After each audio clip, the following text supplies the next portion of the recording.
तो भाई लोग स्क्रीन पे पोस्टर देख रहे होंगे, ये हैं चंदन चंचल।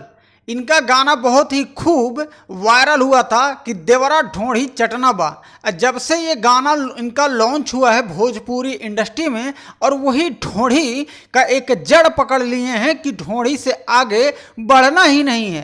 तो आज की इस वीडियो में आप सभी को बताने वाला हूँ कि ढोढ़िए पर एगो और गाना लेकर आ रहा बाटे चंदन चंचल। तो कुछ घंटे पहले गाना का पोस्टर लॉन्च किया गया है, जो कि आप लोग यहाँ स्क्रीन पे पोस्टर देख रहे होंगे, जिस गाने का टाइटल होगा कदर करेला ढोढ़ी के। तो भैया यही इनके गाने का टाइटल है, और वीडियो में फैड करते नज़र आने वाली हैं रानी रिटर्न्स, जिनका नाम है।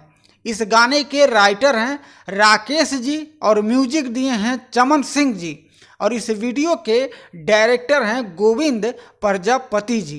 तो कई बार इनको कहा गया है कि भाई ढोढ़ी से थोड़ा आगे बढ़ो, लेकिन ढोढ़िए कहीं ना कहीं गाने में ढोढ़िए नज़र आ ही जाता है। चाहे जैसे ही गाना बनाएं, लेकिन ढोढ़ी का पीछा नहीं छोड़ते हैं। तो आप तैयार हो जाइए, कदर करेला ढोढ़िए के नया गाना 22 दिसंबर यानी कि काल है सुबह 7 बजे कोबरा म्यूजिक यूट्यूब चैनल से लॉन्च होके वाला बा। तो भैया आप लोग बनल रहीं, ऐसे ही प्यार दुलार दी ही, और आप सबके छोट भाई आप सबके लिए हर दिन नया नया गाना का अपडेट आप सभी तक पहुंचावे की कोशिश हमेशा करला। और चैनल पे नए हैं तो सब्सक्राइब जरूर कर लीजिएगा, वीडियो पसंद आए तो लाइक भी कर ही दीजिएगा।